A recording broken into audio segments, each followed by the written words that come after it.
তোমার সুরের হাতটি ধরে চলো চলে যা, যেখানেতে আনন্দরা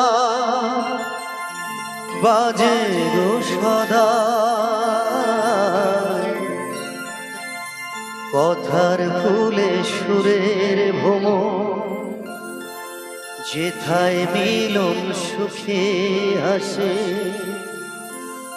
সেই আসরে মন তুমি থাকো বন্ধু আমার পাশে। বেহাগ যদি না হয় রাজি, বসন্ত যদি না যাসে, সেই আসরে